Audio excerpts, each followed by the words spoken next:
Yo le pido ayuda al Señor para que nos dé su luz y digamos aquello que es su voluntad y podamos hacer bien a todos los que están al otro lado de los micrófonos. A ti te lo pedimos, Señor, que vives y reinas por los siglos de los siglos. Amén. Primero que nada dijiste que el cristianismo nos salvaba. ¿De qué nos está salvando? Todas estas personas que hacen el tarot y esas cosas y creen en los signos zodiacales y todo ese tipo de cosas que en mi conocimiento, nuestro Señor, pues eso te aleja de Dios. Yo no puedo perdonar los pecados a nadie. Te puede venir algún evangélico de alguna secta protestante, pero es que una persona humana no puede perdonar los pecados. Gracias, hermano, no lo sabía. ¿Y por qué existe el mal cuando pudiera haber un mundo de bien? ¿Dios tiene la culpa del mal? ¿O el mal soy yo el que he averiado esta máquina que es el corazón humano?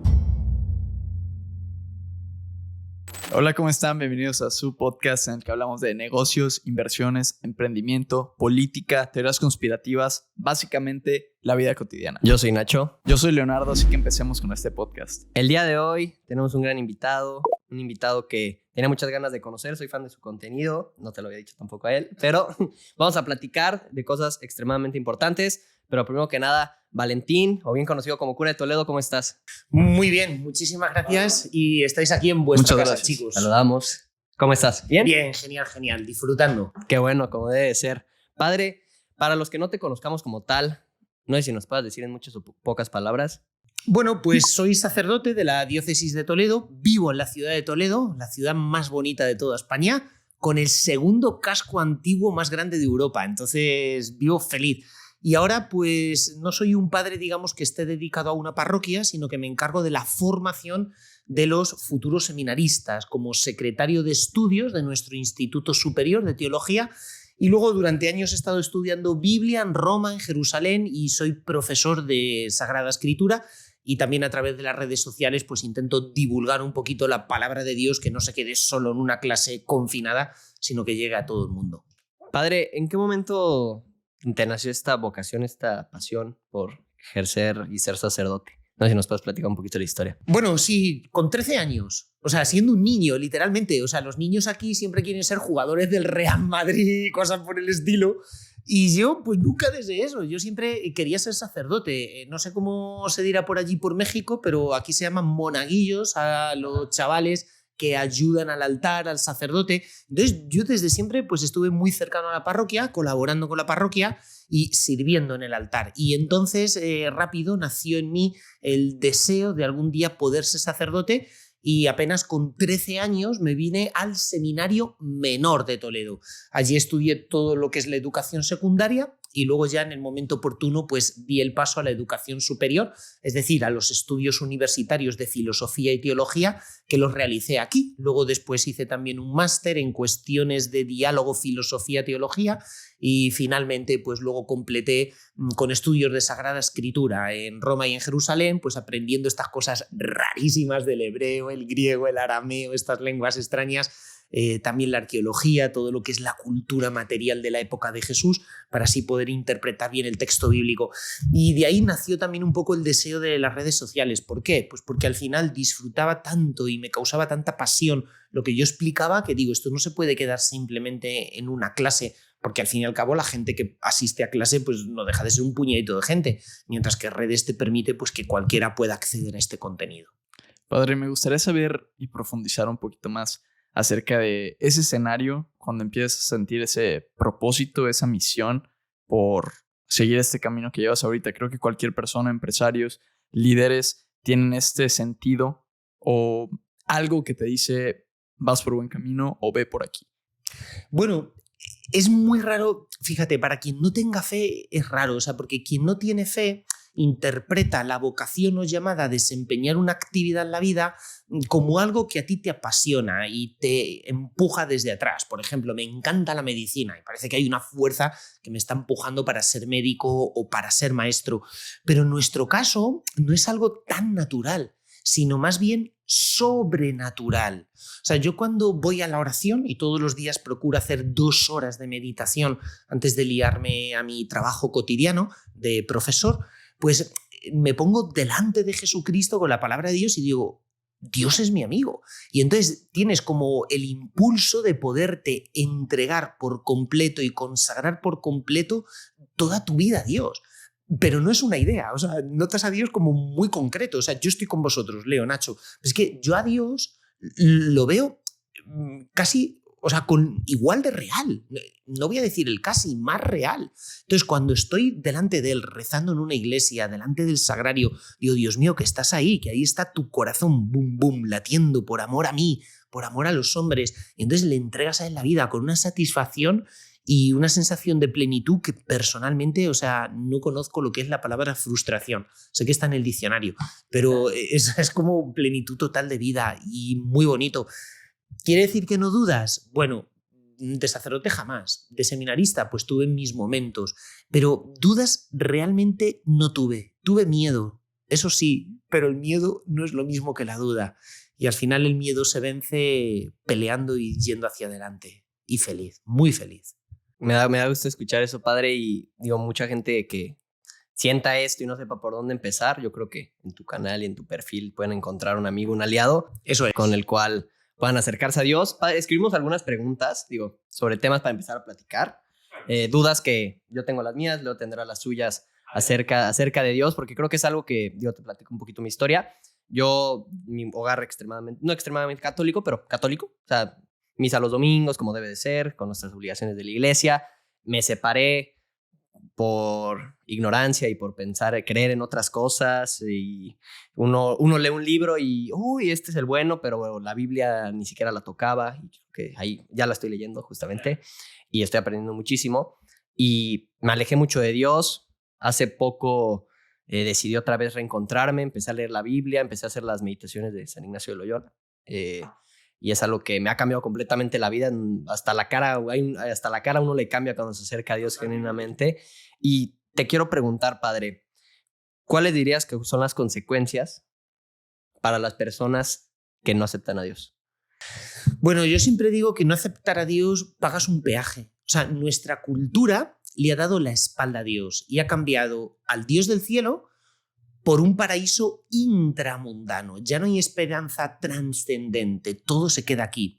Y al final es una cultura neurótica, porque una cultura que pierde a Dios pierde el sentido y vive curvada sobre sí misma. O sea, el hombre no encuentra en sí mismo la respuesta a todos los enigmas que lleva. O sea, el hombre está hecho para trascenderse, porque tenemos una dimensión espiritual y intentamos de alguna forma frenarla convirtiendo el hedonismo, la búsqueda del placer, en nuestra religión.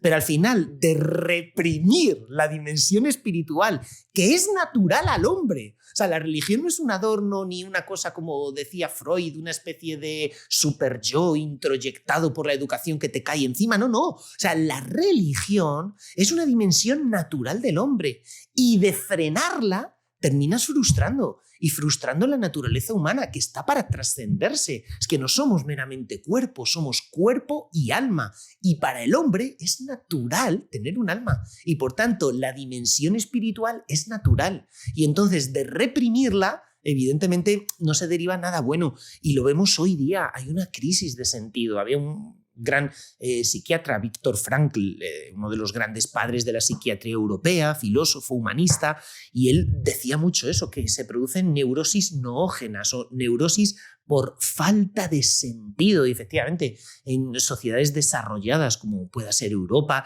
o las sociedades occidentales, hoy día preocupa cada vez más, por ejemplo, el tema de los suicidios. En España, desde el año 2000 y poco, es la primera causa de muerte traumática. Entonces, ¿pero qué le falta a esta sociedad? O sea, por las calles está a gusto, todo el mundo tiene para comer, para pasar las vacaciones, vivimos con un nivel, bueno, de bienestar bastante aceptable, aunque es verdad que en los últimos años se ha resentido un poco. ¿Pero qué nos falta? Nos falta el sentido.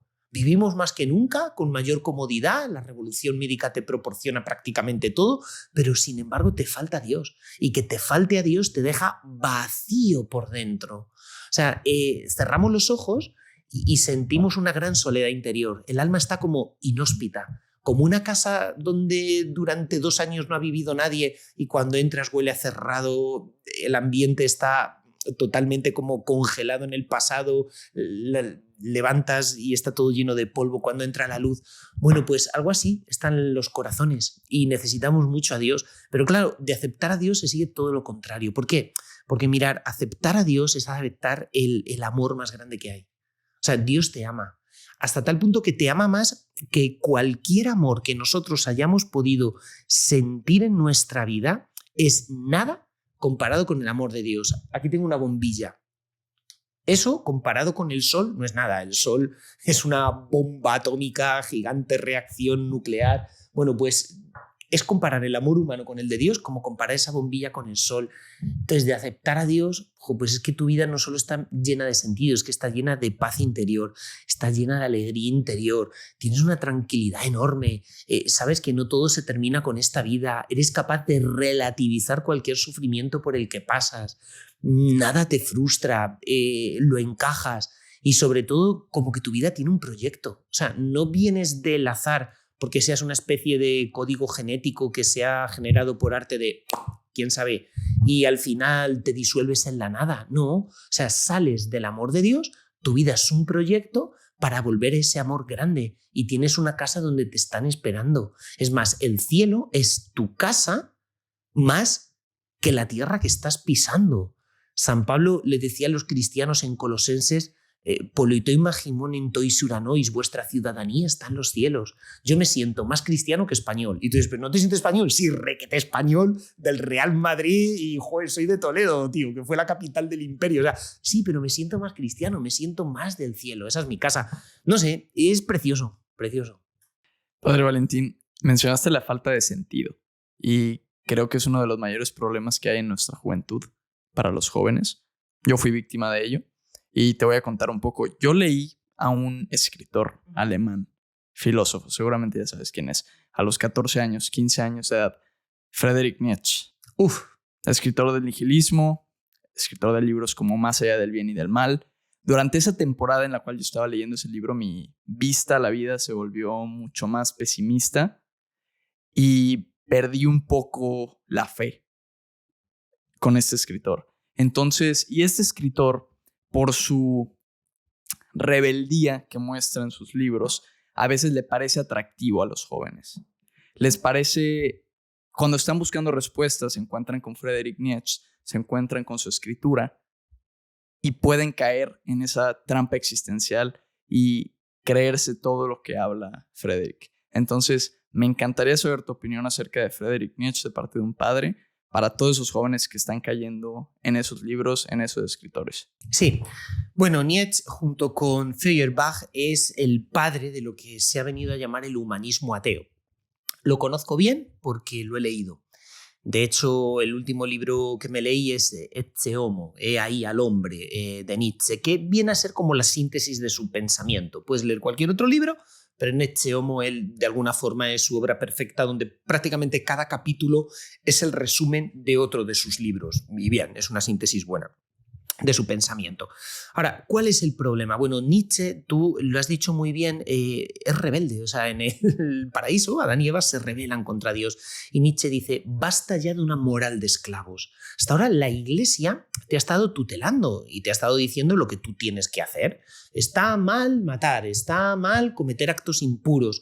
Entonces, el hombre no puede ser tutelado, el hombre se tiene que rebelar, porque en el fondo Dios es la proyección de lo que negamos al hombre. Entonces nace el superhombre, pero nace el superhombre matando a Dios, que desaparezca Dios. Y por lo que el hombre nuevo, superhombre, se caracteriza es por la teoría genética de los valores. Él crea los valores. Entonces, Nietzsche es el padre del nihilismo. El nihilismo que está en la base de los movimientos totalitarios del siglo XX, fascismo y nazismo, pero el nihilismo que está en la base de las democracias occidentales. Y diréis, pero que me está rompiendo la cabeza, esto es mind-blowing. O sea, pero no me estás hablando de la democracia occidental y del nazismo, que es exactamente lo contrario.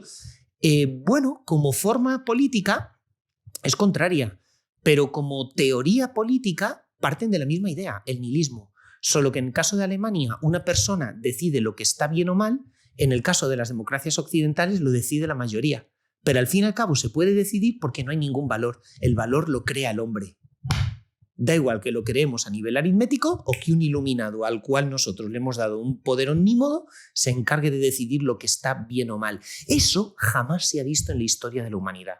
O sea, en la historia de la humanidad, bueno, hay un libro muy bueno de Dawson que se llama El juicio a las naciones, escrito en el año 1942, donde reflexiona sobre esto y cómo se le ha dado la vuelta en el siglo XX a la sociedad cristiana, precisamente por culpa del nihilismo. O sea, a lo largo de todo el pensamiento filosófico y teológico medieval y moderno hasta la época de Nietzsche, el hombre no creaba los valores. El hombre los reconocía y los aplicaba, pero no los creaba. O sea, yo no decido si matar está bien o está mal. O sea, matar está mal y el aborto está mal. Entonces yo reconozco el valor, que es la ley natural, y la aplico, pero yo no la creo. Pero de pronto las democracias modernas dicen, no, si el 60% decide que cargarse a estos individuos en el aborto está bien, pues está bien. Y a partir de tal mes es persona humana y hasta este mes no es persona humana. Pues ya está. Es decir, decidimos dónde está el bien y dónde está el mal. Pero esto es terrible porque es que el hombre ocupe el lugar de Dios, que según San Juan y según San Pablo es la posición del anticristo. ¿Qué es el anticristo? Aquel que odia a Dios. Y la ideología moderna coloca al hombre en el trono sagrado. Pero curiosamente, haciendo eso, al final logra lo contrario, y es reducir el hombre a nada. Porque la razón más alta de la dignidad humana es la vocación del hombre a la unión con Dios. No hace mucho leía un autor que decía: todas las barbaridades y crímenes de lesa majestad que se han producido en el siglo XX no se podrían haber dado en una sociedad cristiana, porque para antes cargarse al hombre había que derribarlo del altar sagrado donde lo había subido el cristianismo. Claro que para el cristianismo el hombre es hijo de Dios y tú vales tanto que el mismo Dios se ha hecho hombre por amor a ti, aunque seas la única persona del universo y del metauniverso y de lo que te dé la gana. O sea, Dios ha dado hasta la última gota de su sangre de amor por ti, y eso te convierte en el centro del universo a ti. O sea, yo me río cuando dicen esto del heliocentrismo y el geocentrismo. Hombre, evidentemente el geocentrismo era falso y rápido se dieron cuenta que el heliocentrismo, el sistema que era distinto al copernicano, era el que tenía razón, pero en el fondo escondía una verdad filosófica y teológica profunda, y era que el hombre era el centro del universo. Y efectivamente, para el cristianismo el hombre era el centro del universo, porque todo el plan de salvación de Dios era para llevar al hombre a participar de la misma vida divina.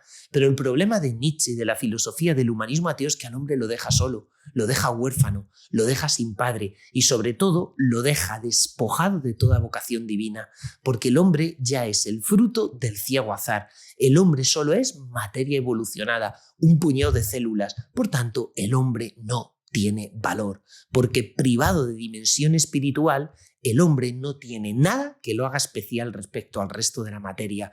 Con lo cual, al final, ¿en qué termina el nihilismo? Pues en lo que vino después, la filosofía del absurdo. Padre, me surge una duda. Ahorita me acordé, justamente estaba teniendo una plática con un colega. Esto está siendo filosofía elevada, Sí, chavales. sí. Yo pensé que íbamos a hablar aquí. Hemos entrado a matar. Yo me voy a salir un poquito del nihilismo porque la verdad nunca lo he leído y no lo pienso leer. Bueno, ¿Me dejas profundizarle un poquito en eso? Ok. Creo que esto que menciona acerca de Dios y el hombre lo encuentro como una belleza.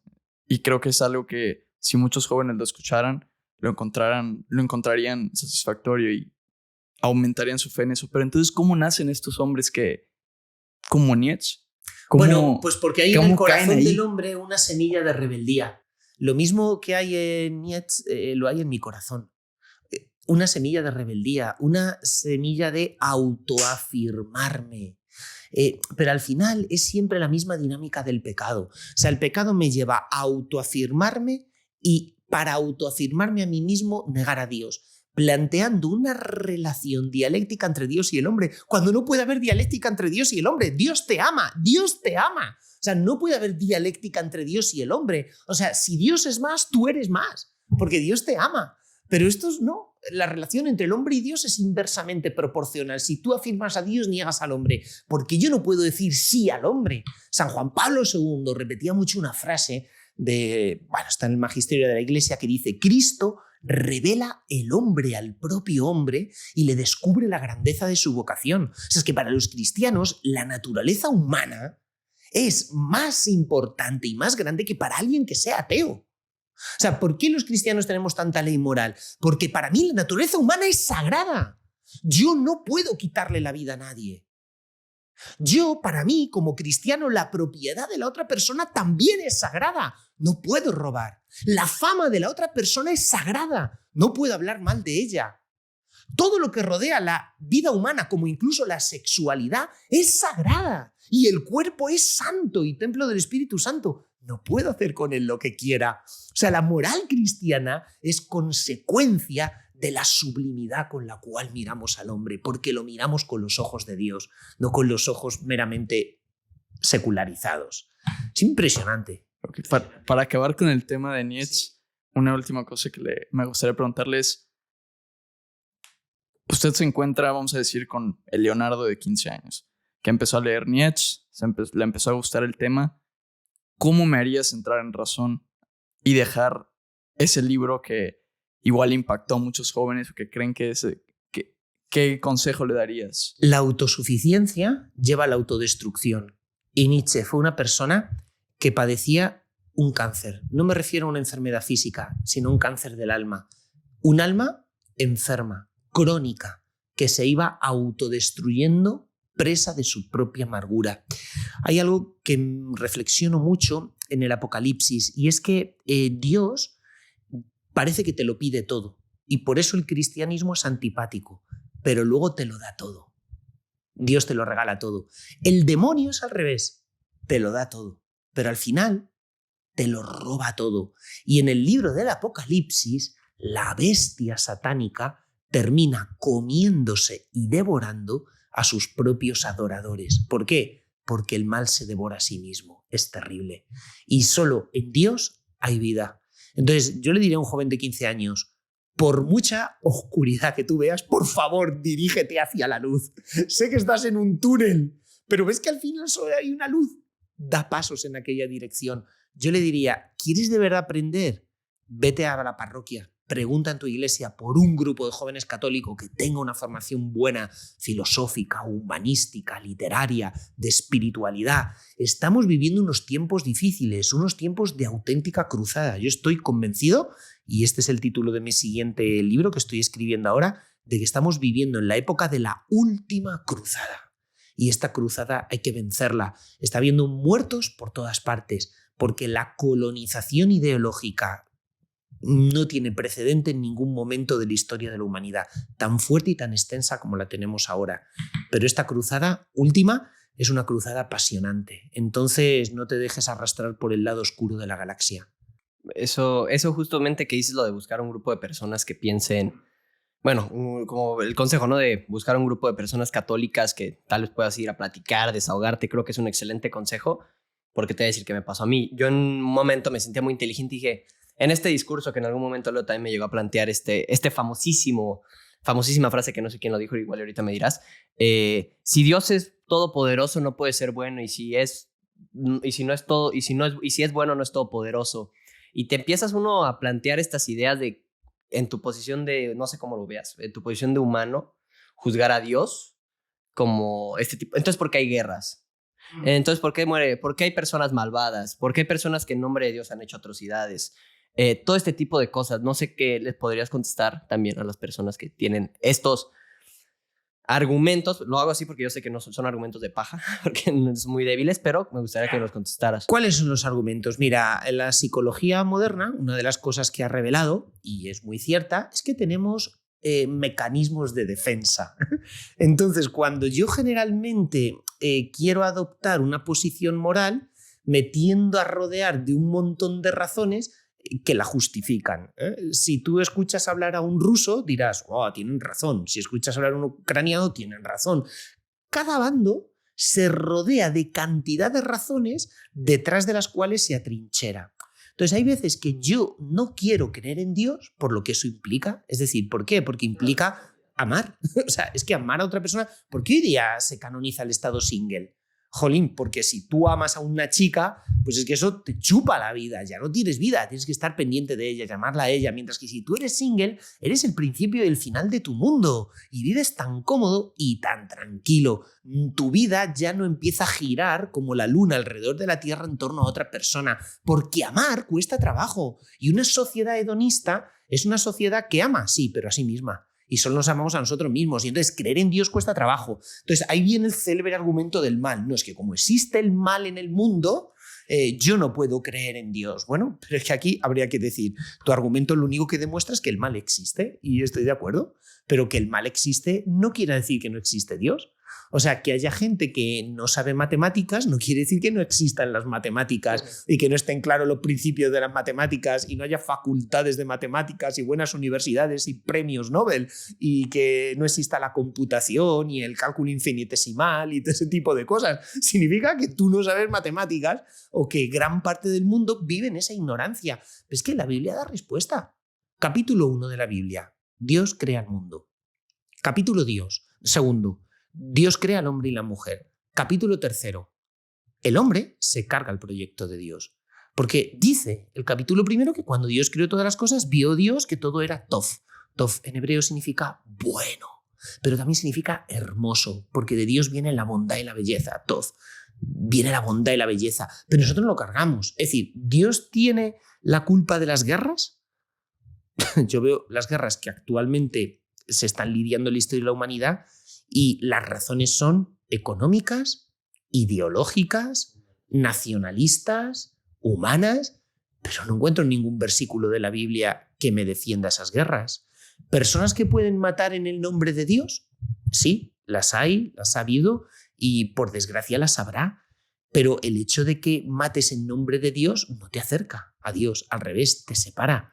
Porque de Dios viene el amor, de Dios no viene el que tú te cargues a otra persona porque no piensa como tú, absolutamente. Es decir, Dios es el garante del orden, de la gramática moral. Dios es el garante de la paz de la humanidad. No, claro, esto pensó la Ilustración. La Ilustración dijo, bueno, pues en la medida en que no creamos en Dios, vamos a diseñar una utopía, es decir, un futuro perfecto donde todo va a estar bien. Entonces tienes un escrito de Kant, Emmanuel Kant, el padre de la Ilustración, el que inauguró con su pistoletazo de salida ¡pah!, nuestra cultura contemporánea, y en su escrito ¿qué es la Ilustración? Él dice que hay que pasar de Dios, que la humanidad ya ha alcanzado su mayoría de edad y no somos niños que nos tengan que tutelar, y que la minoría de edad religiosa es el origen de todos los males. Entonces tenemos que dejar de creer en Dios. Y cuando dejamos de creer en Dios, en el dogma y en la liturgia, entonces él escribe un libro que se llama La paz universal. Las naciones se regirán por los conceptos de la pura razón y entonces habrá paz en el mundo. No, entonces empezó a haber guerras en el mundo porque Europa no ha conocido guerras tan salvajes como las de los 2 últimos siglos. En un solo mes de la Guerra Civil Española morían más personas que en 100 años de reconquista contra el Islam en España. O sea, las batallas de la Edad Media son chistes comparado con lo que puede morir hoy día en un solo día de guerra. O sea, en Gaza han muerto ya 50 y pico mil personas, yo qué sé. O sea, eso sí, tenemos que sumarlo en otros momentos de la historia. Bueno, es que en la Edad Media no había 50.000 personas ni en media España. O sea, es brutal la maquinaria hoy día. Entonces, ¿de dónde viene todo eso? De haber olvidado a Dios y de haber negado a Dios y afirmando a nosotros mismos. O sea, ¿Dios tiene la culpa del mal? ¿O el mal soy yo el que he averiado esta máquina que es el corazón humano? No sé, ¿eh? Buena pregunta.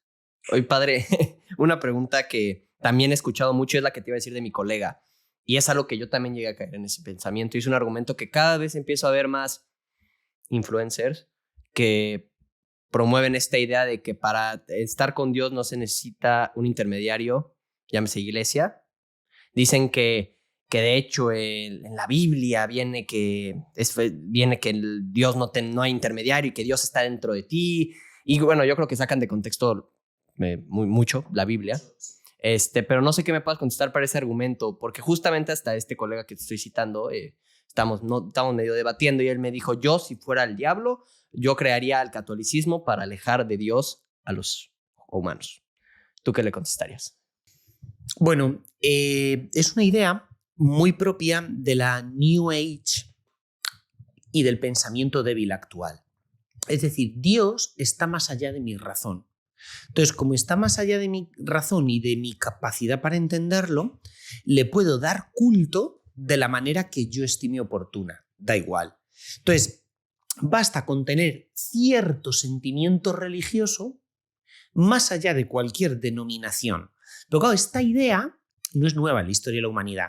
Por ejemplo, hay una polémica entre San Ambrosio de Milán y Símaco, senador romano, en el siglo IV, donde ya hablaban sobre estas ideas. Símaco le decía al obispo de Milán, que es santo, ¿por qué no podemos tener una estatua de la diosa Victoria y ofrecerle sacrificios en el Senado romano? ¿Por qué los cristianos decís que tenéis la razón? Cada cual puede rezarle a Dios como él quiera y vosotros no podéis tener como la denominación de origen de que solo vosotros sois la verdad. Claro, vivimos en un mundo escéptico. Y un mundo escéptico es un mundo que reniega de la verdad.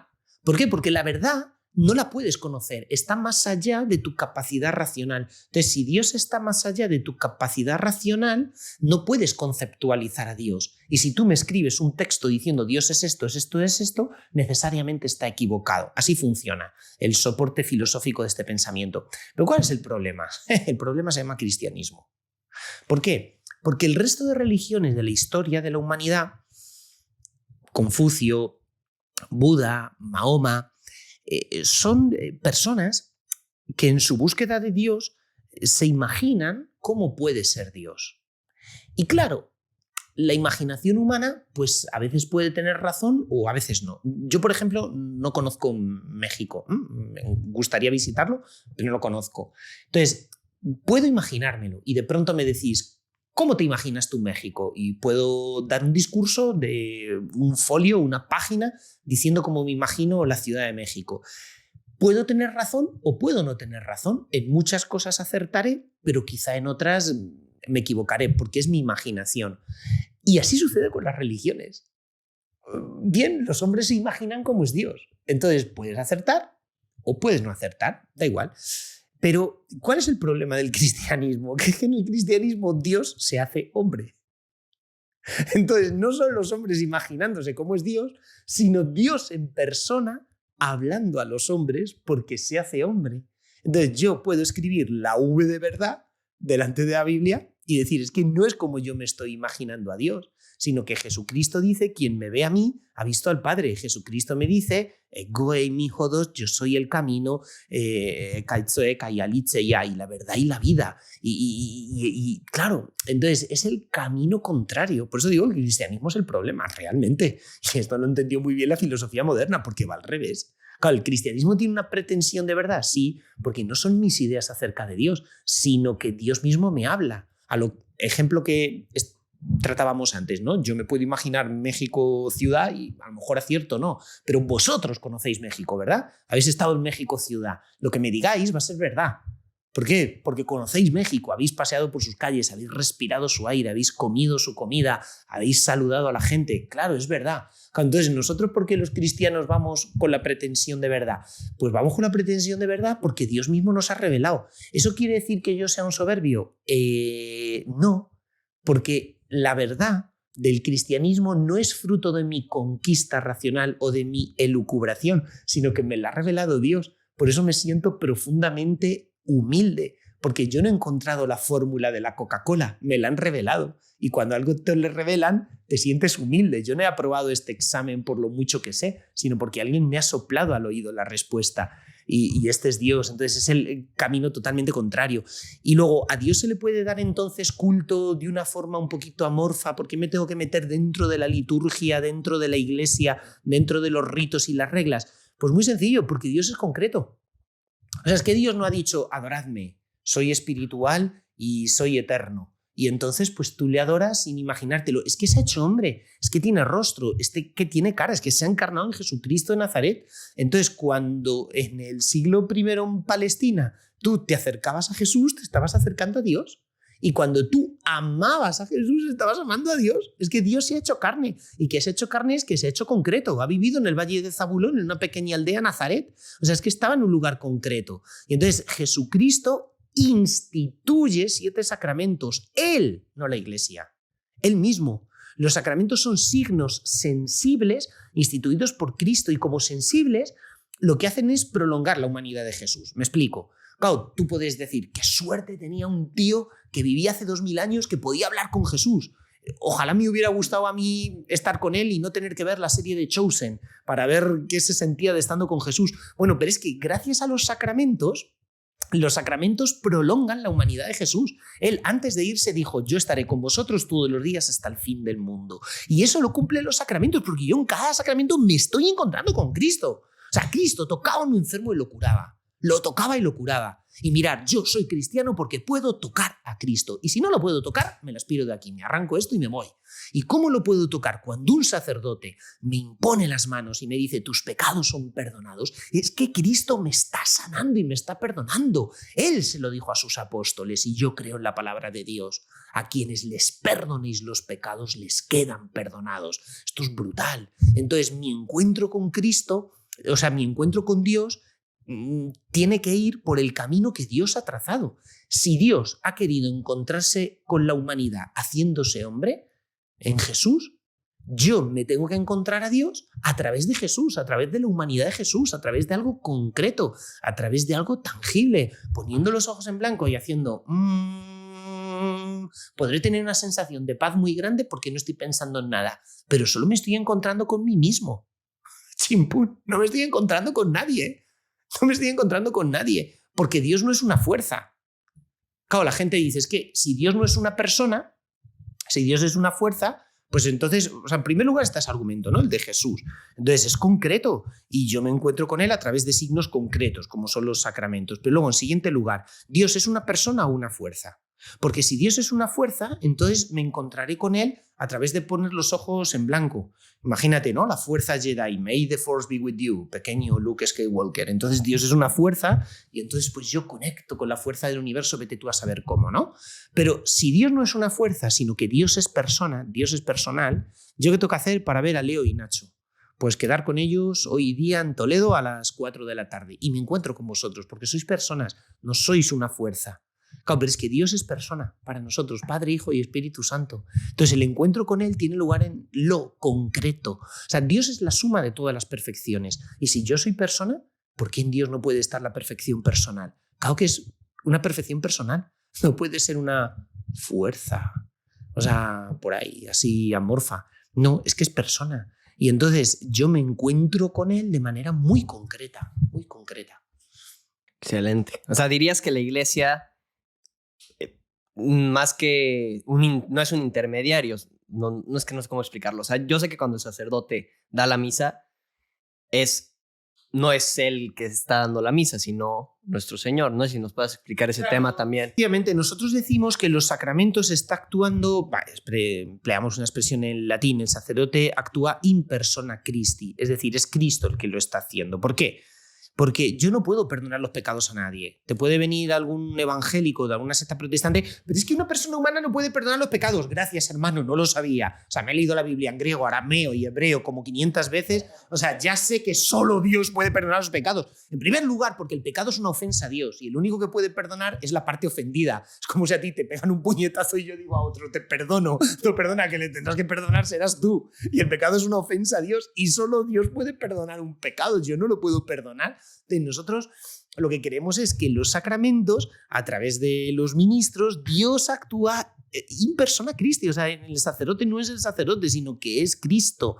O sea, no es Valentín, en mi caso, el que está diciendo yo te absuelvo de tus pecados, sino que es el Señor. Entonces prolongan la humanidad de Jesús. Pero es que eso no es una idea de la Iglesia Católica. El otro día estuve escuchando una conferencia de un famoso teólogo que fue protestante, calvinista, John Bergsma, convertido actualmente al catolicismo. Y probablemente uno de los mejores biblistas del mundo, John Bergsma. Claro, él se da cuenta, llegó al catolicismo porque empezó a leer a los padres apologetas y apostólicos. ¿What? ¿Qué es eso? Bueno, pues tú lee la literatura cristiana antigua. O sea, Lutero pensaba que la Iglesia Católica había traicionado los principios originales del cristianismo por desarrollos teológicos rarísimos de la Edad Media y que ya no había en ella la pureza original del Evangelio. Bueno, pues este protestante empezó a estudiar a los escritores de la Iglesia del siglo II y siglo III. Y es que existía la confesión en el sentido de que era la Iglesia la que te perdonaba los pecados a través de un obispo o de un sacerdote. Es que existía la Eucaristía. Y tienes a San Ignacio de Antioquía, un santo mártir que muere condenado a muerte en el Coliseo de Roma para que se lo coman las fieras en época del emperador Trajano. Estamos hablando de inicios del siglo II. Y él habla de la Eucaristía y de cómo él en los sacramentos come la carne de Cristo. Pero eso no era una idea católica de no sé qué siglo. No, es que eso está en el origen del cristianismo. Entonces, claro, te das cuenta cómo en el cristianismo hay mucho de ideología, de la época del Renacimiento, más que de originalidad de la fe. Eso es. El día de hoy estábamos, Leo y yo, platicando. Me preguntaba justamente qué opinaba acerca de lo siguiente y quiero saber qué opinión tienes y cómo es. Me decía, oye, entonces tú crees que existe, porque nos invitaron a un programa antes de este, por eso llegamos un poquito tarde, y nos dijeron que, yo dije que le recomendaba a todos acercarse a Dios, y dije, al único y verdadero Dios. Y luego me preguntó, entonces, ¿tú estás seguro de que solo es un único y verdadero Dios? Yo le dije, sí. Entonces, ¿qué opinas de, por ejemplo, de los musulmanes? Que un ejemplo de que un musulmán que nació musulmán, lo educaron de esa manera a sus padres, crece y él es musulmán.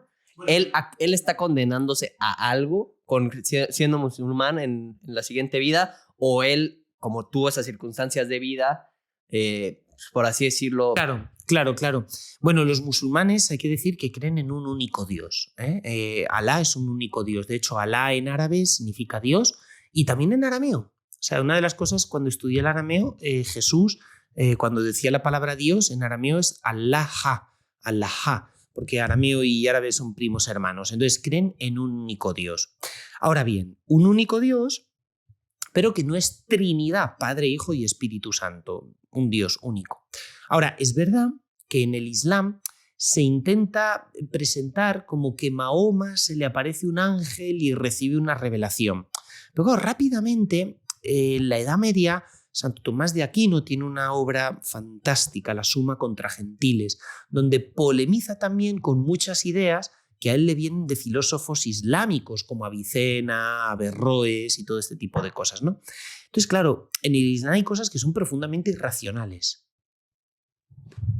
que atentan contra la razón. Por ejemplo, en el Islam se dice que que los ángeles crean el mundo, porque hay un concepto tan sublime de la trascendencia de Dios que, Dios no se pringa las manos haciendo el barro en el que vivimos. Esto lo han creado los ángeles, pero eso es irracional. O sea, para crear el mundo hace falta una potencia infinita. Y los ángeles son criaturas, es decir, forman parte de la creación. Por tanto, ellos no pueden crear, porque crear es una acción privativa de Dios. Dios ha podido crear el mundo como le dé la gana, a través del Big Bang, que es la teoría más extendida hoy día y que está comprobada y que, por cierto, inventó un sacerdote católico. Dios en la Mitre. Efectivamente. Pero bueno, bien, Dios puede crear el mundo como quiera, pero en el Islam se dice que son los ángeles. ¿Veis? O sea, hay cosas que son irracionales. Luego, desde el punto de vista de la vida moral, en el Islam se plantean graves incoherencias respecto a la ley natural. Por ejemplo, el matrimonio. Uno con una para siempre. Y en el Islam no es uno con una. Es decir, hay cosas. ¿Por qué? Porque para nosotros los cristianos, Dios no solamente es el autor del orden sobrenatural, la fe cristiana, sino el autor del orden natural. Entonces, entre razón y fe no puede haber ninguna oposición, porque el autor de la creación, del orden natural, es Dios, pero el autor de la Biblia, de la revelación sobrenatural, también es Dios. Entonces no puede haber ninguna oposición entre razón y fe. En el cristianismo van de la mano. Por eso la moral cristiana no existe. Y diré, ¿qué me estás contando? Es la moral natural. O sea, la moral cristiana es la ley natural. La ley natural que todos tenemos. Los 10 mandamientos son una cristalización de la ley natural. Los cristianos no tenemos la sharia. Es como la moral islámica que te dice, no, o sea, la moral cristiana es la moral natural. O sea, ¿yo por qué creo que el aborto está mal? Pues la Biblia casi ni habla del aborto, en algún lugar, así un poquito, pero pocas veces. Pero sé que está mal porque no se puede atentar contra una vida humana, que eso está claro por ley natural. O sea, yo no creo que matar esté mal porque lo dice Dios a Moisés en los 10 mandamientos. Es que los 10 mandamientos es una cristalización de la ley natural que yo tengo. Claro, y eso en el Islam es muy problemático, porque hay cuestiones que son una violación flagrante de la ley natural, donde prácticamente lo revelado y lo natural está. Aparte de eso, bueno, pues otras muchísimas cosas, porque realmente lo que hace Mahoma es un collage. O sea, Mahoma es una persona que tiene una experiencia existencial de un gran agobio él llega a cierta quietud o paz escuchando predicar a un monje cristiano herético. Con lo cual él coge elementos de las religiones arábigas nómadas, que eran unas creencias bastante sincretistas, toma elementos del judaísmo y toma elementos de una predicación cristiana herética. De hecho, los primeros cristianos que entraron en contacto con el Islam en la zona de Siria pensaban que el Islam era una herejía cristiana, efectivamente. De hecho, hay un libro de San Juan Damasceno llamado La Centésima Herejía, calificando al Islam como de una herejía cristiana. ¿Veis? Entonces, de alguna forma, claro, el problema es hacer un collage. Un collage, como cuando a los niños les dicen recorta esta revista y ves pegando un montoncito de cosas, porque el Islam es un fenómeno post-cristiano. Entonces, del cristianismo, como una especie de menú, ellos cogen algunas cosas, otras cosas del judaísmo, otras cosas de las normas de vida que tenían los nómadas, que las canonizan como si fuera la voluntad de Dios, y puedo tener tantas mujeres como pueda o quiera o tal, y ¿veis?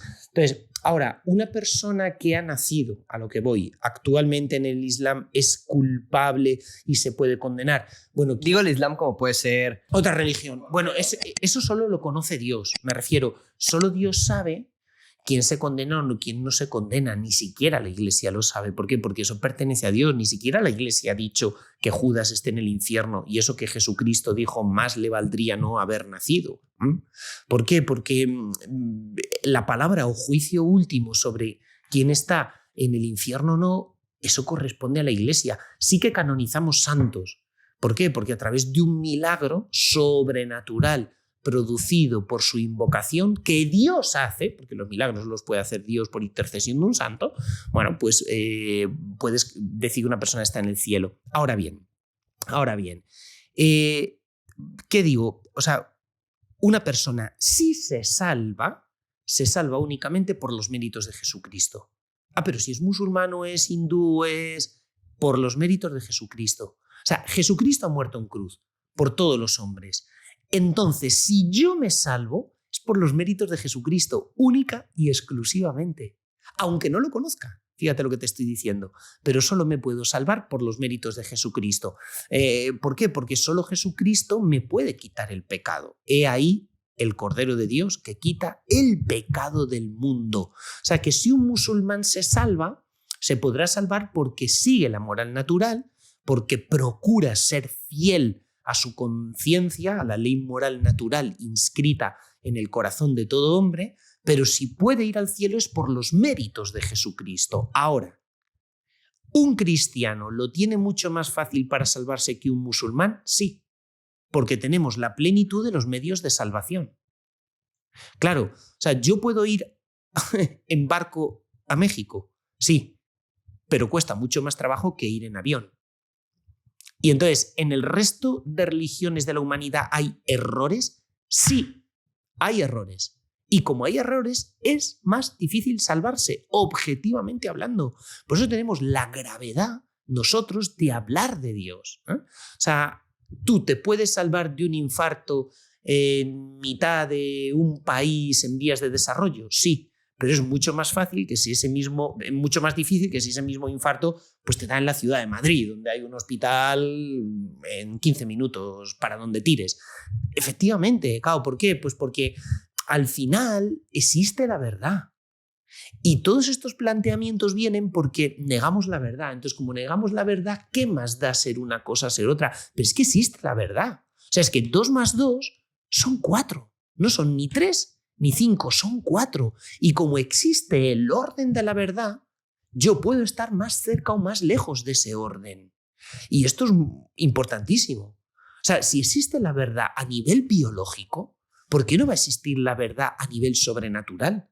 O sea, si yo tomo una sustancia, puede beneficiarme para quitarme un dolor de tripas, pero si me equivoco y me tomo otra sustancia distinta, me puede agravar el mal o ocasionarme la muerte. ¿Por qué no sucede lo mismo con el alma? O sea, no da lo mismo lo que yo lea, no da lo mismo lo que yo crea, porque hay un orden de verdad que es sobrenatural.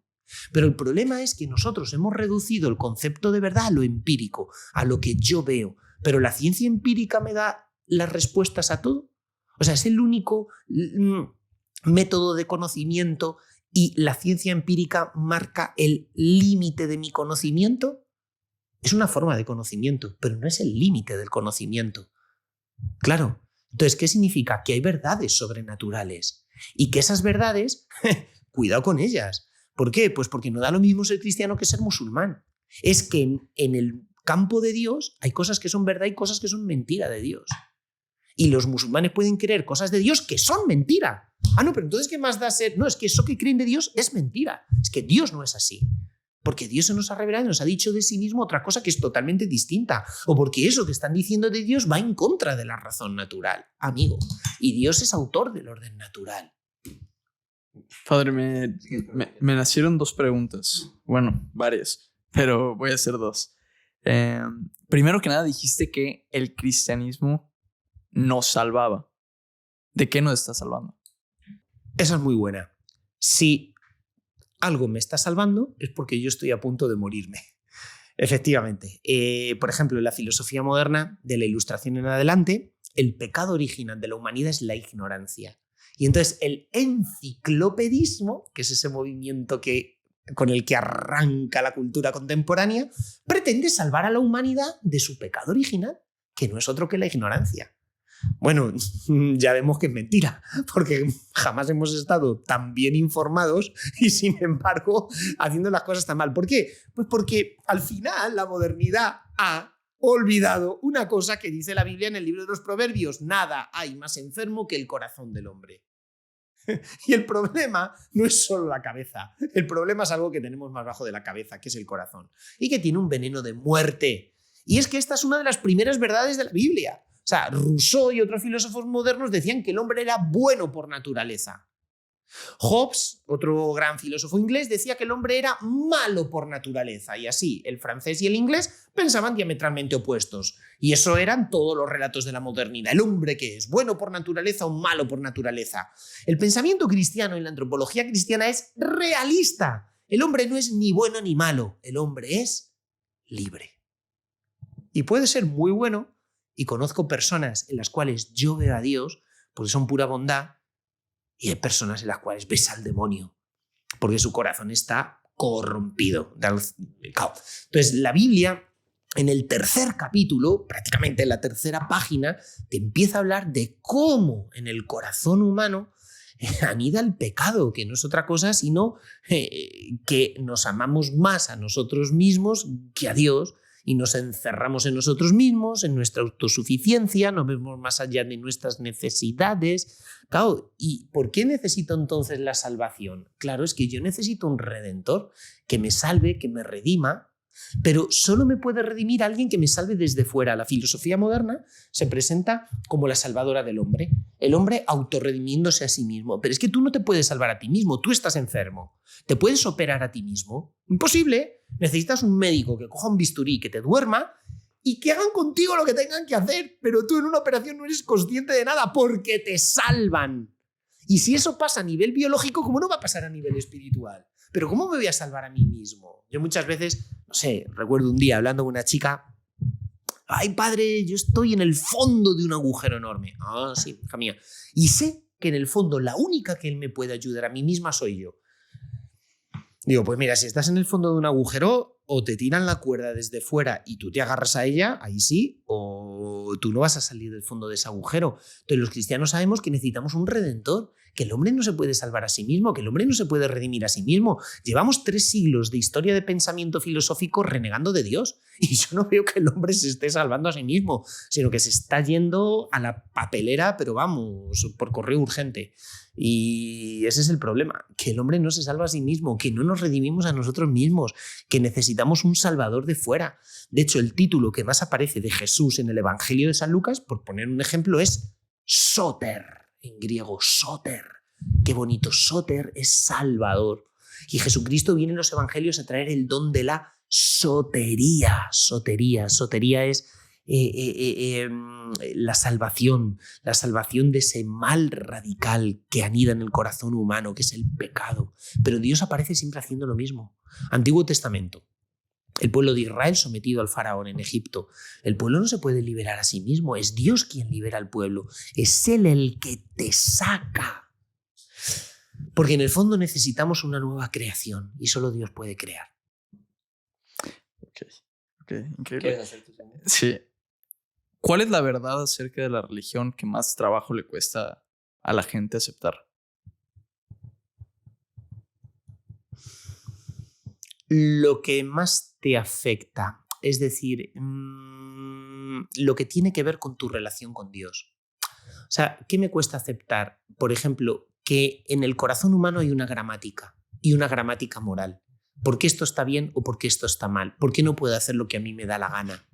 Eso es lo que más cuesta, porque llega un punto en el cual de Dios entiendo y leo el Evangelio y me he encontrado con el Señor que me quiere y me ama profundísimamente, Jesucristo, pero ¿por qué tengo que renunciar a el carpe diem, al hacer lo que yo quiero, cuando yo quiero, como yo quiero, a salir el fin de semana de fiesta, emborracharme y acostarme con no sé cuántas chicas? ¿Por qué tengo que renunciar a eso? En el fondo nos negamos a que exista una gramática o un orden interno en el corazón. Para hablar hay una gramática, ¿verdad? En español no vale decir las cosas de una manera o de otra, o en inglés todavía mucho más que en español. Tienes que respetar un orden en las frases y si tú ese orden le das la vuelta, pues no se entiende bien lo que quieres decir. Bueno, pero es que moralmente nosotros tenemos una estructura. Igual que hay una estructura genética, tenemos una estructura moral. Y cuando yo vivo en la más pura disolución moral, al final me autodestruyo. Y claro, hoy día hay un credo y el credo es haz lo que tú quieras, te dé la gana aquí y ahora. Y claro, cuando Dios me dice eso no, a mí me cuesta. ¿Por qué? Porque la humanidad vive en un estado de adolescencia. Y cuando uno es adolescente, papá y mamá te dicen, eso está mal, no deberías hacer eso. Jugar a los videojuegos durante 24 horas al día quizá no sea bueno. Deberías estudiar. No digo que a lo mejor no juegues 10 minutos, pero hay un orden, hijo mío. Hay un orden y tienes que cuidar ese orden. Y toda la vida tiene una mesura. No, pero es que me encanta el fútbol. Y está bien. Y deberías hacer todos los días 1 hora de deporte, pero no puedes hacer 6 horas de deporte y 1 de estudio. Pues entonces te va a ir mal. Claro, todo está sometido a una gramática, a un orden, a una proporción, que si yo la violo, me estoy cargando mi propia armonía. Estoy desatando las pasiones. El hombre está hecho para que la razón domine sobre las pasiones. Eso es lo natural en el hombre. O sea, lo natural en el hombre no es que dominen los instintos. Eso es lo natural en los animales. Pero para el hombre es natural tener razón. Entonces, la forma natural que tiene el hombre de comportarse es guiado por la razón. Lo que es antinatural es dejarte llevar por tus instintos. Y ese es el eslogan del mundo de hoy. Haz lo que te dé la gana. No le pongas fronteras a tu corazón, no te reprimas. Bueno, pues todas esas frases son el camino a la infelicidad. Y eso es lo que más nos cuesta aceptar, quizá. La moral natural. Pero claro, es que al final la moral, la Sagrada Escritura, la moral natural que viene en la Sagrada Escritura es el camino de la felicidad. Porque te permite ser dueño de ti mismo, autoposeerte. No ser como una especie de tren al cual se le pisa un acelerador, pero tú no guías porque no puedes manejarlo, no tienes el volante. Claro, si no al final la vida te lleva a 500 kilómetros por hora en una dirección y eso solo lleva hacia un muro donde te estrellas. Es terrible. Hay un tema que a mí me causa mucho ruido, me causó mucho ruido y me sigue causando mucho ruido porque no lo acabo de comprender cuando estoy leyendo la Biblia, el tema de la riqueza. Porque, por ejemplo, tal vez pueda leer en el Antiguo Testamento al rey Salomón con sus proverbios, y yo sé que el rey Salomón era extremadamente rico y extremadamente sabio. Y puedo leer en el Nuevo Testamento parábolas de la riqueza o tal vez ciertos comentarios de nuestro Señor acerca del dinero, bueno, no el dinero, de la riqueza. Entonces, en un mundo como el de hoy, 2025, ¿cómo dirías cómo se debería afrontar la riqueza? ¿Está mal tener dinero? ¿Está mal trabajar y no? Sobre todo porque en el canal me habéis dicho que lo ve muchísima gente del mundo de los negocios y tal. Guay. Os respondo. Jamás en la Biblia se condena la riqueza. Es buena. Lo malo es el apego a la riqueza. Es decir, claro, el apego a la riqueza. O sea, el mal no está en la riqueza. O sea, ¿qué es la riqueza? Dinero. Pero el mal no está en la riqueza, el mal está en el corazón del hombre. O sea, el mal no puede estar en la riqueza. está en el corazón del hombre si respecto a esa riqueza se desordena o no se desordena. ¿Una hamburguesa es buena o es mala? ¿Una pizza es buena o es mala? El mal no está en la hamburguesa o en la pizza. El mal está en que como yo todos los días como hamburguesa, así estilo Estados Unidos, pues termino que tengo que mudar de piel igual que las serpientes. O sea, porque se me infarta el corazón. Entonces, eso me está ocasionando un mal. ¿Entendemos? Es decir, los bienes que Dios ha creado, los ha creado para nuestro gozo y para nuestro disfrute. Entonces, no son malos, en tanto en cuanto. Entonces, ¿la comida es buena o es mala? Pues es buena, Dios la ha querido, 1, para que me alimente, y 2, para que disfrute de ella, no hay nada malo. Ahora, el problema es si yo me convierto esclavo de la comida. Pero claro, el problema no es la comida, el problema es mi corazón. Y entonces todos los días estoy comiendo hamburguesa y no me como una fruta o no me como una verdura, o ya no sé moderarme. Claro, pero la riqueza es buena. Me refiero, la riqueza me permite llevar una vida digna, llevar una vida aceptable y que Dios quiere, no hay ningún problema. Y además la riqueza tiene también una función social. Por ejemplo, un empresario genera puestos de trabajo para que vivan otras personas. Yo hace mucho encontré un empresario y dice, pues mira, una de las cosas de las que más orgulloso me siento en mi vida es que 40 familias se alimentan de lo que yo produzco. Bueno, pues es que la riqueza tiene una función social. Generalmente el marxismo nos ha metido una mentira en la cabeza y es que entre obreros y empresarios tiene que haber una relación dialéctica. No, cuanto mejor le vaya a los obreros, mejor le va al empresario. Cuanto mejor le vaya al empresario, mejor le va a los obreros. Si nos va bien en la fábrica, nos va bien a todos. Y eso tiene un rédito bueno, social, positivo para los obreros, para el empresario. Podemos trabajar a lo mejor 1 hora menos porque no lo están pagando mejor y... ¿Me explico? Ahora, ¿cuál es el problema de la riqueza? Cuando el corazón humano se convierte en esclavo de la riqueza. Y llega un punto en el cual la riqueza polariza tanto mi corazón que ya no disfruto de ello, soy un enfermo de ello. Ese es el problema. El problema es cuando mi relación con ella ya no es sana, sino que está dominada por la avaricia. Y ya no disfruto de la vida, tengo que tener más y más y más. Y, claro, y llega un punto en el cual prácticamente no soy yo, sino mis pasiones hacia la riqueza lo que están mandando, lo que me están... Claro, entonces ya ahí sí que tengo un problema con la riqueza. Veis, el cristianismo siempre habla de eso, es decir, la relación con la riqueza, el problema es las pasiones que hay dentro del corazón. De hecho, uno puede ser pobre y tener problemas con la riqueza, porque mi corazón está apegado a eso. A lo mejor yo no tengo mucho dinero porque solo tengo un teléfono móvil chino y que vale nada, no sé cuánto vale este mío, esto es una patata comparado con lo que estáis grabando, pero si mi corazón está pegado a este teléfono, ay, que no se me rompa, ay, que no sé qué, y cuido este teléfono más que a una persona, amigo, tengo un problema. Ah, pero si no soy rico, sí, pero tienes un problema con las cosas materiales, ¿veis? Y eso es justamente algo que digo, yo llegué a pecar de riqueza, en el sentido de que yo tenía pues era muy atado al dinero y no porque tuviera de más o tuviera de menos, pero como realmente sí es un problema y te dicen esto de que, oye, estar atado a la riqueza es malo y tenerle, hasta te lo tomas como insulto, ¿no? Hasta yo me acuerdo que cuando lo leí por primera vez dije, ay, ¿será? Y empecé a leerlo y por eso me traía este dilema. El problema es cuando algo ya me quita la felicidad y vivo agobiado o angustiado por ello, con un pánico enorme de perder algo. Ya quiere decir que eso se ha convertido en un Dios para mí. Que ya no es un medio que a mí me permite llegar a un fin, sino que eso se ha convertido en un fin en sí mismo. Eso es. O sea, de pronto, por ejemplo, para los cristianos, ¿el alcohol es bueno o es malo? Pues a diferencia de los musulmanes no tenemos ningún problema con el alcohol. Es bueno. El alcohol es algo natural y es bueno. O sea, ¿hay algún problema en tomarte una cerveza con los amigos viendo un buen partido de fútbol del Real Madrid? Pues nada, estás socializando, te ríes un poquito. Ahora, el problema es que eso se desordene. Y entonces yo ya solo vivo para tomar y tomar y tomar y emborracharme. Claro, entonces ya es algo malo. Veis, es que ahí está la cuestión. Las cosas no son ni buenas ni malas. Lo que es bueno o malo es el corazón del hombre. Y depende de cómo se relaciona con esos bienes. Entonces, ¿la salud es algo bueno o es malo? ¿Es bueno? ¿Dios quiere que tenga salud? Y un médico tiene que curar, la salud es buenísima. Pero si yo estoy agobiado por mi salud y no vivo, y no como esto, y no pienso, y estoy todo el día obsesionado con la salud, y a ver si me pasa de esto, me pasa lo otro, pues ya se ha convertido en algo malo, porque la salud se ha convertido en un dios.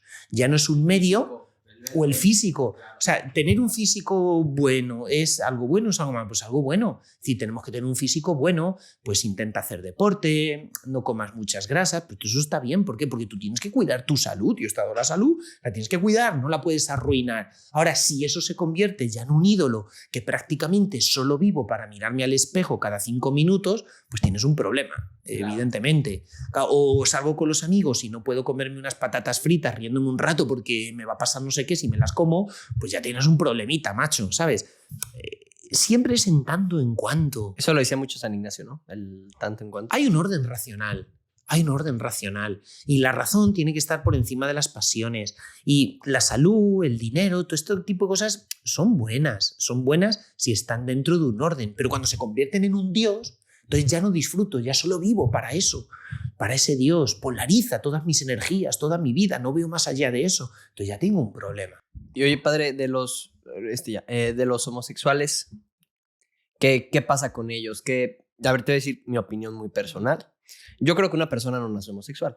Porque si una persona afirmamos que nace homosexual, también una persona podría nacer con, no sé, perezosa o iracunda, o podría nacer con el gen de robar, o no sé. Yo creo que es algo que es algo que cambia a medida que vas creciendo por información externa, ¿no? No creo que sea algo que nazca uno siendo gay o no. Bueno, ¿qué dice la iglesia? Claro, eso es. Mirad, la iglesia no condena el ser homosexual. Porque dice, no es que la iglesia condena a los homosexuales. ¿Perdona?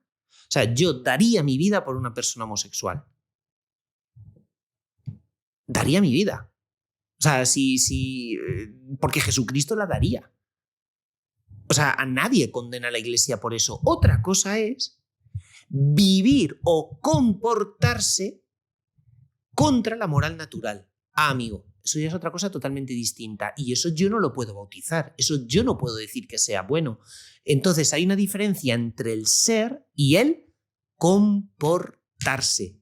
Y eso hay que tenerlo en cuenta. Es decir, una persona entre el ser y el comportarse. Por ejemplo, una persona que sea homosexual no es ningún tipo de pecado. Ahora, si llevas una vida homosexual activa, la Sagrada Escritura dice repetidamente que eso es objetivamente malo. Entonces, hay que diferenciar, porque dice, no es que la iglesia condena a los homosexuales. No, yo no condeno a nadie, pero me parece mal una vida sexual no ordenada conforme a la razón, que también puede pasar desde el punto de vista heterosexual. Claro que sí. O sea, de pronto una persona que es un esclavo del sexo y se dedica a buscar sexo con un hombre, con chicas o como vemos por los casos terribles de la prostitución o de la pornografía, pues puede ser una vida heterosexual. ¿Y en eso no hay problema? Pues claro que lo hay, porque no está ordenada, porque todos tenemos una gramática espiritual dentro de nosotros. Ahora, ¿qué es lo que está pasando?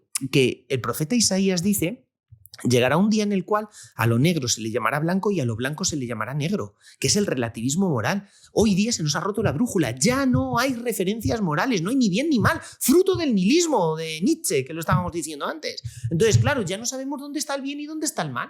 Y como no sabemos dónde está el bien y dónde está el mal, el problema es que vamos en una espiral cayendo como por un tobogán sin que nadie nos pare. Entonces, ¿qué es lo que pasa hoy día con mucha promiscuidad sexual?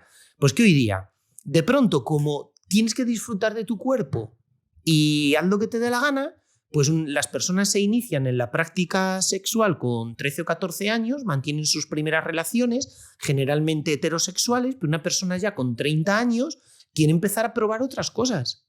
Entonces, ¿tenemos problemas de personas que nazcan o no nazcan homosexuales? Mira, no es mi cuestión juzgar ahora mismo esto, pero sí que lo que yo veo cada vez más es que vivimos en una sociedad que te dice tienes que probar todo lo que hay en el buffet libre.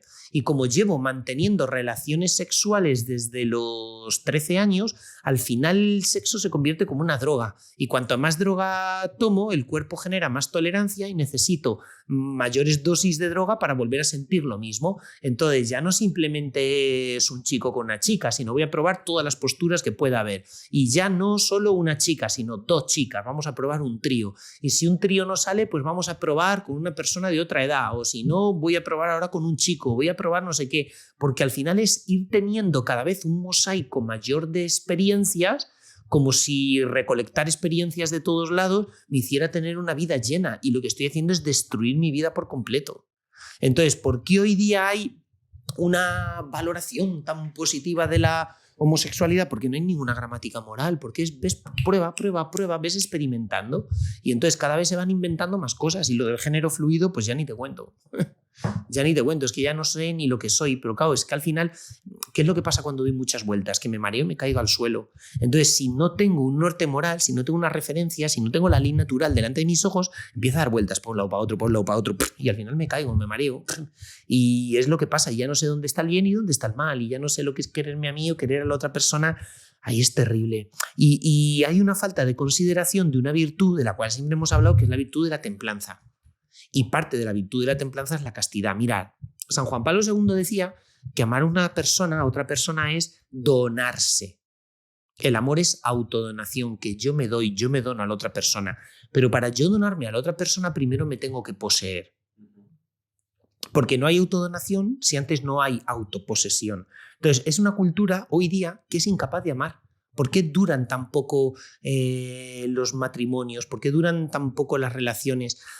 Porque soy incapaz de amar a la otra persona, porque no soy dueño de mí mismo, no soy dueño de mis impulsos, y como no me autoposeo, no soy capaz de autodonarme, porque en el fondo, como he llenado mi vida de noviazgo, de relaciones sexuales a más no poder todos los fines de semana y 40 veces, en el fondo, en esa relación he terminado buscándome a mí mismo, buscando mi propia gratificación, mi propia complacencia, que es lo contrario del amor.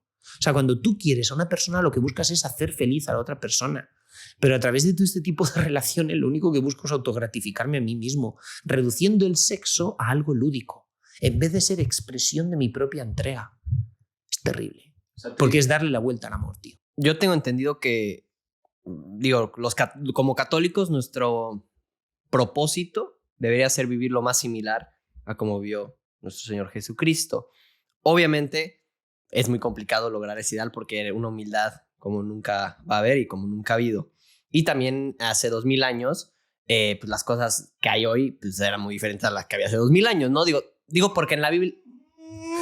Si vemos la cultura romana y estudiamos, por ejemplo, la carta a los Corintios de San Pablo. Muy buena. En la carta a los Corintios, San Pablo habla de la inmoralidad sexual, porque Corinto era Las Vegas del Imperio Romano. De hecho, el verbo corintizo, que lleva el nombre de la ciudad, no os digo lo que significa en griego. Pues eso, mantener relaciones sexuales a lo loco. Se me ocurren muchos verbos en español que no voy a decir para que la gente no se escandalice de ver a un sacerdote decir estas cosas en un podcast. Pero bueno, pero sí, el mundo había... De hecho, el mundo cambió con el cristianismo. En la época del Imperio Romano, la inmoralidad sexual estaba al orden del día. O sea, tú podías hacer lo que te daba la gana, acostarte con quien quisieras, hacer lo que te diera la puñetera gana. No había ninguna norma. El aborto se practicaba libremente y chimpún, hasta la eugenesia. Que tu hijo no salía fuertote, en época de Esparta y de los griegos, pues lo tirabas por un barranco. Hasta luego, no hay penas. Terrible. Y todo eso empieza a cambiar con el cristianismo, que empieza a colocar al hombre en un altar y descubre que crucificar a una persona está mal y que determinados métodos de ejecución son brutales y son inhumanos. Que las fieras se coman a los prisioneros en un circo haciendo de la muerte un espectáculo está mal. Empieza a descubrir que la esclavitud está mal y termina por abolirse en el Imperio Romano la esclavitud. Empieza a descubrir que matar a los niños no se debe hacer. O sea... Claro. ¿Quieres preguntar? Sí. Padre Valentín, hablamos de el bien y el mal. Y es un tema que a mí me fascina y me dejó cuestionándome y me quitó muchas noches de mi vida porque me ponía a cuestionarme acerca del bien y el mal. ¿Cómo podemos ir más allá del bien, más allá del mal? Entonces, hay un tema que a mí me molestaba mucho de más joven, como a los 16, por ahí más o menos. Y era el hecho de que tú mencionaste la libertad y cómo con la libertad podemos pecar, ¿verdad? Entonces, dentro de mi razonamiento de joven rebelde, yo decía, entonces, ¿por qué mi libertad me permite pecar? ¿Por qué, si el hombre que me creó me dio la libertad, por qué dentro de mi libertad está el pecar, el hacer el mal? ¿Por qué no simplemente puedo tener la libertad de hacer Sí, cosas ¿por qué buenas? Dios no ha creado robots o inteligencias artificiales? ¿Sabéis que ha salido una inteligencia artificial, bueno, capaz de dialogar contigo, hablar contigo? De hecho, para aprender idiomas viene muy bien, porque tú hablas con una persona en la pantalla de tu ordenador y tienes una relación con esa persona que le puedes preguntar en un diálogo y aprendes muchos idiomas, te responde, va entendiendo todo lo que le dices. ¿Pero esa persona se convertiría en vuestra amiga? Es un robot, es una máquina. Claro, Dios podía tener máquinas haciéndonos marionetas. Bien, lo podría haber hecho. Pero quiere personas libres, que le amen, que le entreguen el corazón, que buscan responderle. Y claro, yo podría salir con una chica y tener una novia, perfecto, es algo bueno. Y que mi novia me quisiera y compartir un proyecto con ella y casarnos. Pero ¿y podría ser un androide? Y salgo con ella y vamos de la mano por la calle. No. ¿Por qué? Porque eso es una máquina. Entonces me explico que dentro de la libertad humana existe la posibilidad de rechazar la oferta de amor que Dios me da. Como una chica puede rechazar la oferta de amor que le estás haciendo tú u otra persona. ¿Resulta un misterio que a veces desborda nuestra capacidad racional? Pues sí, es un misterio, el misterio del mal, el misterio de por qué la humanidad a veces prefiere la oscuridad a la luz. Pues es un misterio. ¿Por qué preferimos la soledad al amor? ¿Por qué si Dios es fuente de amor y vida y sin embargo lo rechazo? Pues es un misterio, pues es que soy libre para hacerlo. Y hay que evitar caer en ello. Hay que evitar, hay que luchar, hay un combate. Hay un combate. Yo he escrito un libro sobre el apocalipsis. Manual de supervivencia. Manual de supervivencia para los últimos tiempos, descodificando el apocalipsis. El apocalipsis es un libro de la Biblia precioso porque no simplemente me habla del fin del mundo. La gente identifica apocalipsis, fin del mundo y a ver qué va a pasar, Armagedón, va a ser un meteorito, un terremoto. A ver, venga, ¿qué nos va a pasar ahí de chungo para morirnos? No, mira, el apocalipsis es una catequesis sobre el sentido de la historia y una catequesis sobre el origen del mal. El origen del mal. Es decir, ¿por qué existe el mal? ¿Cuáles son sus estrategias? ¿Por qué el corazón humano se siente seducido por el mal? ¿Por qué de pronto yo decido llenar mi estómago de algo que sabe muy bueno, como abatido de fresa, pero que es un veneno que me está matando? Pues aunque lo sé que me está matando, ¿veis? Es el misterio del mal y en la Biblia se nos responde y tenemos cantidad de respuestas acerca de ello, porque el mal seduce. Sucede algo muy parecido a como en la Guerra de las Galaxias. Hay unos poquitos caballeros Jedi, muy pocos, que luchan contra un imperio enorme. Luchan contra una fuerza oscura que se está adueñando del universo. Y sin embargo, ¿por qué la fuerza oscura tiene tanto poder? Porque seduce corazones.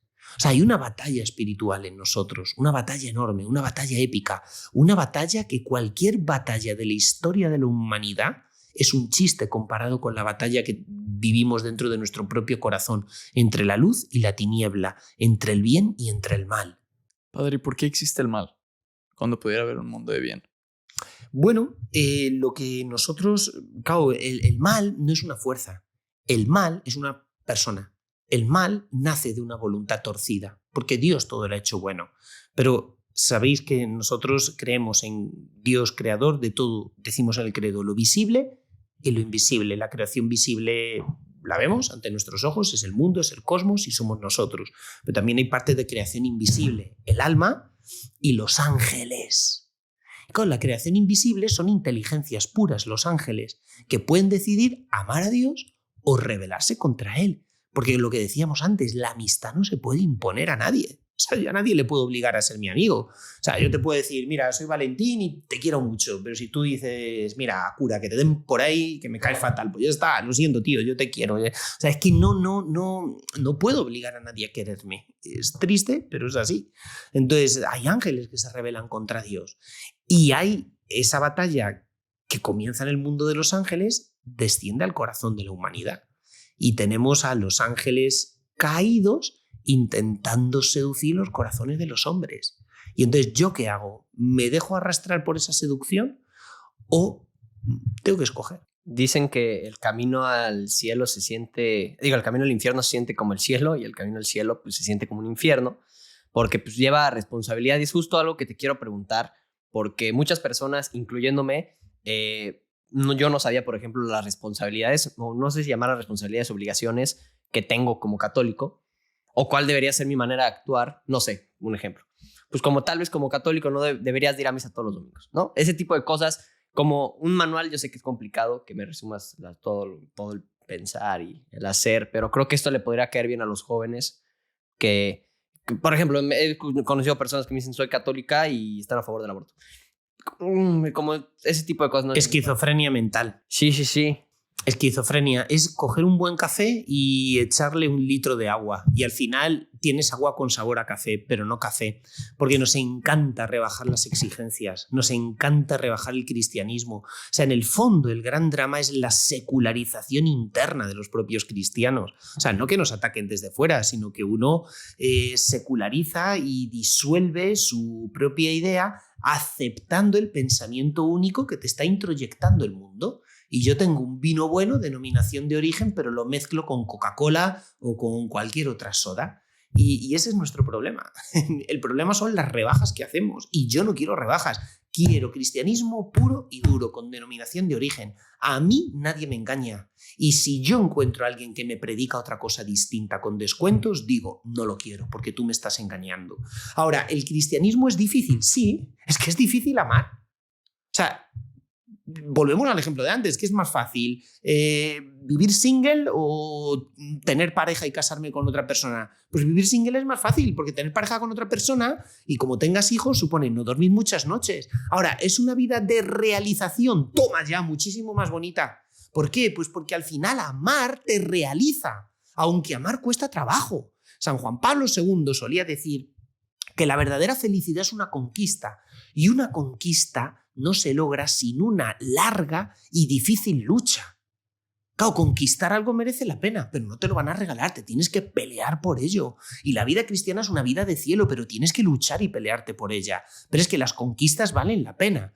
Por ejemplo, alguien quiere estudiar medicina, muy bien, es algo precioso, es tu vocación y disfrutas estudiando. Ahora vas a estar años sin ver la luz. Vas a estar años donde el resto de tus compañeros van a estar pasándoselo bien de fiesta por Madrid y tú vas a estar estudiando. Ahora, ¿merece la pena? Yo creo que la verdadera felicidad es una conquista, no se te regala. Y cuanto más inviertes trabajando por esa conquista, más feliz eres. A mí me gusta subir montañas. Cuesta trabajo. A veces te haces en pocas horas hasta un desnivel de 1.600 metros.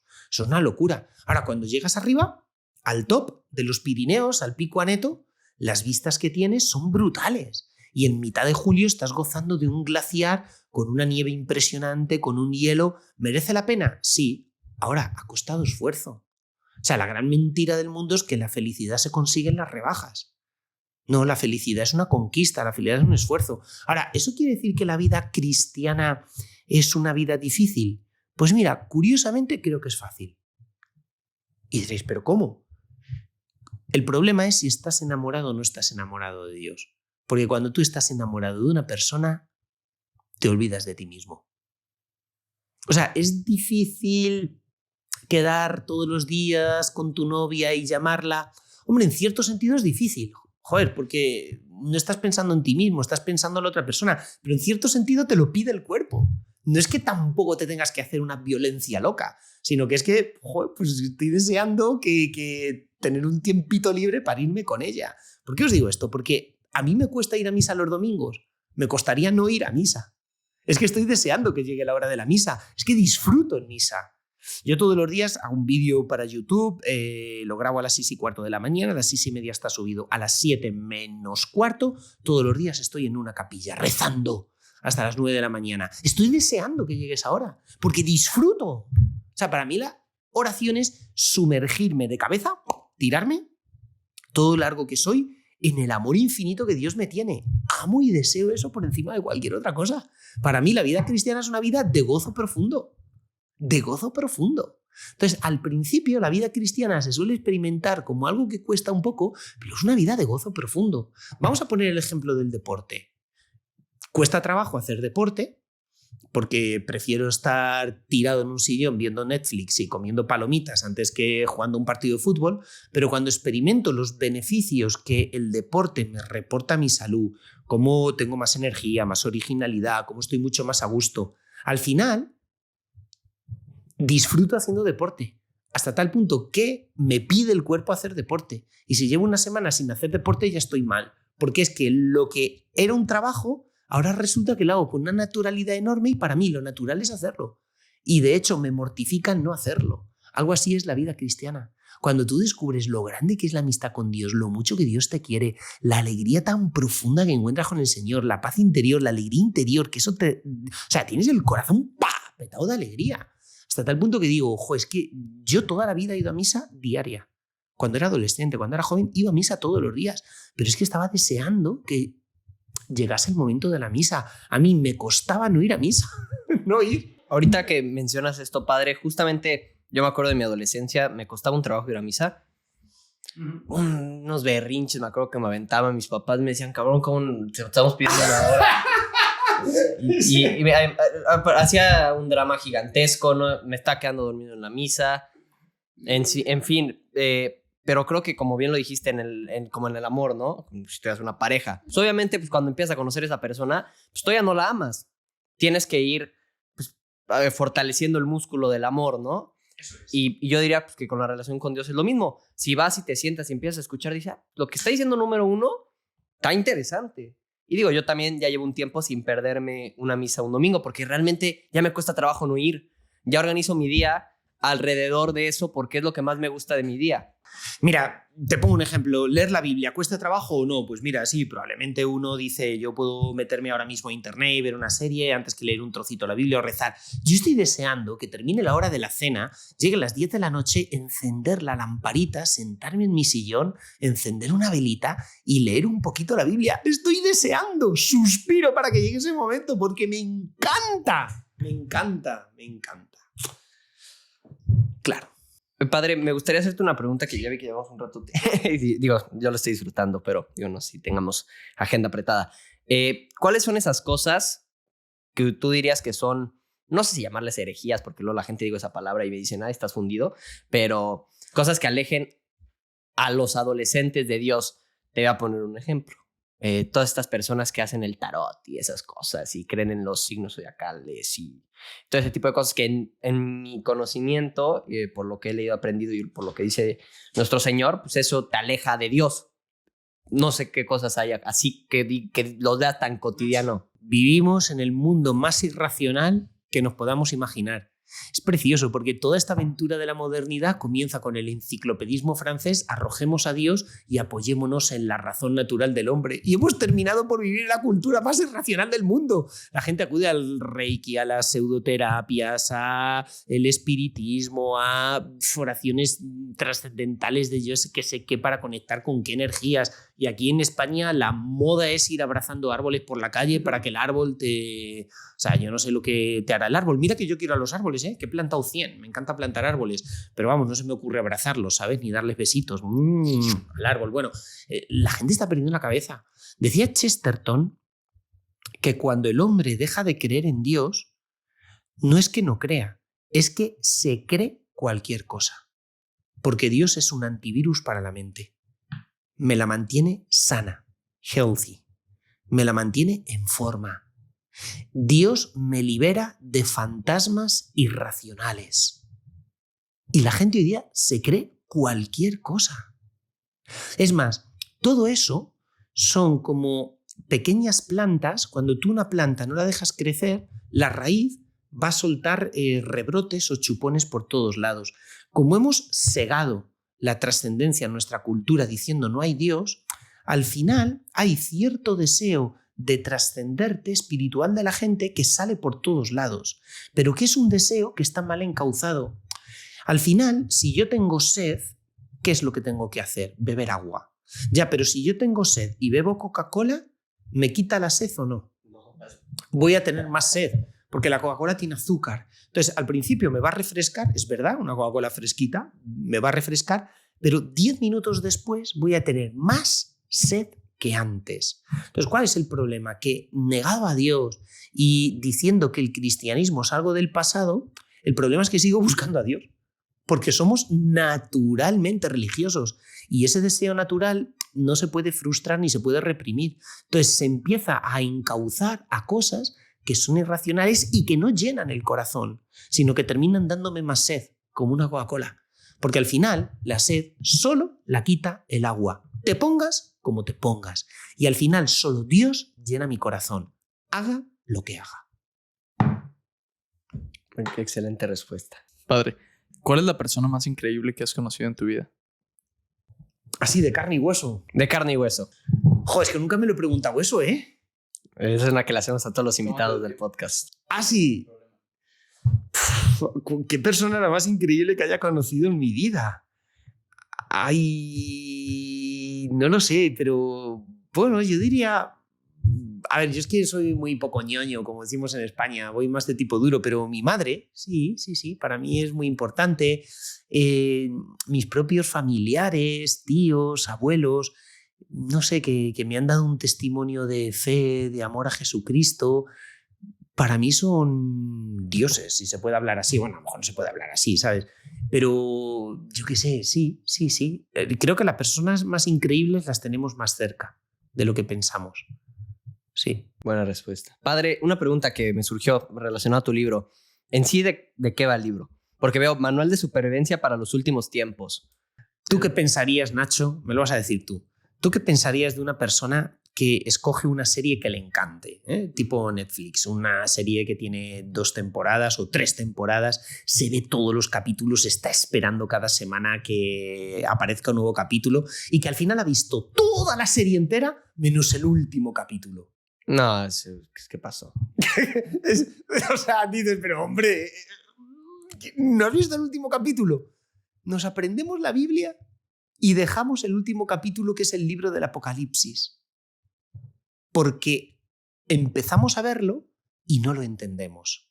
Entonces, lo que yo he hecho con este libro es un manual para descodificar el Apocalipsis y que cualquier persona leyendo el libro entienda el Apocalipsis, que es el último libro de la Biblia. Y entonces te ves la última serie, el último capítulo de la última temporada y dices, ahora tiene sentido todo, porque el Apocalipsis es el gran colofón de la Biblia. O sea, es como si de pronto en una sinfonía te cortan los últimos acordes y no tienes ese ta-ta-ta-chan final que te arranca el aplauso. Pues el Apocalipsis arranca el aplauso a ese proyecto de Dios que comienza en el Génesis y se va gestando a lo largo de toda la escritura. Entonces es como la piedra que sostiene el arco entero. ¿Y es difícil de leer el Apocalipsis? Bueno, sí, porque nosotros somos occidentales y la mentalidad occidental es analítica, pero la mentalidad oriental es muy distinta, es simbólica. Nosotros utilizamos los conceptos, los orientales utilizan los símbolos. Entonces, en el Apocalipsis entras en el universo semita, donde los colores, las cifras, las localizaciones, los números, nombres, todo tiene un significado. A veces dice un significado oculto. No es tan oculto. Si para ellos es un significado evidente, pero para nosotros no lo es. Entonces, hace falta que alguien te lleve de la mano, te tutele, te lo descodifique. Y es lo que yo hago en este manual. Para la gente que lo sepan, de hecho, así a mí me costó trabajo el Apocalipsis. Dije, ¿qué estoy leyendo? Porque es complicado y justamente De pronto aparecen 4 bestias con cuernos, con 7 ojos. ¿Pero qué significa esto? Una batalla. Claro, pero si de pronto te dicen que los cuernos es el símbolo del poder, de hecho en hebreo poder y cuerno es exactamente la misma palabra. Los ojos son el signo de la sabiduría. Entonces una bestia, en algún momento la ideología o el poder antiteocrático, el poder antidios, se presenta como omnisciente, que te da respuestas para todo, como algo que te da el poder, al margen de, vale, ya me lo estás descodificando, ahora sí lo entiendo y hasta lo puedo ver reflejado en mi mundo. Claro, esa es la clave. Pues ya lo voy a leer, Claro. Padre, muchísimas gracias por tu tiempo. Esto es una charla que podríamos tener durante horas. Sí, podríamos estar aquí días hablando, chicos. Y este día yo estoy seguro que a muchas personas que nos están escuchando y viendo no se les va a olvidar. A mí tampoco se me va a olvidar. Me voy Me voy muy reflexivo, muy contento y te Habéis agradezco preguntado mucho. mucho. Ninguno de vosotros tiene vocación de cura. Es que no os he preguntado por vuestra vida privada. No tengo ni idea, no sé, ¿eh? En algún momento me lo pregunté. ¿Alguna vez os lo habéis preguntado? Estamos aquí en el Seminario Mayor de Toledo. ¿Os imagináis que Nacho y Leo algún día decimos, oye, mira, están por aquí? Pues si es la voluntad de Dios. Lo que Dios quiera, chicos. Oye, un gusto haber estado con vosotros, un gusto. Nada, oye, y yo soy sacerdote. ¿Puedo daros una bendición a todos los que estáis ahí? O sea, pero seguro que hay gente que lo está pasando mal, enfermedades, o sea, yo no sé. Y yo lo que sí quisiera es que Dios os bendijera a cada uno. Y que, a pesar de que hemos hablado de un montón de cosas, que os quedara una cosa clara. Dios te quiere, Dios te ama. Y entonces te doy una bendición en el nombre del Padre, del Hijo y del Espíritu Santo. Amén. Y hermano, créeme que te doy un abrazo grande y gigante de corazón. Estés como estés y seas quien seas, pero Dios te quiere. De verdad, ¿eh? De verdad. Gente, nos vemos en el siguiente episodio. Nos vemos en el siguiente episodio. Chao. Acérquense a Dios.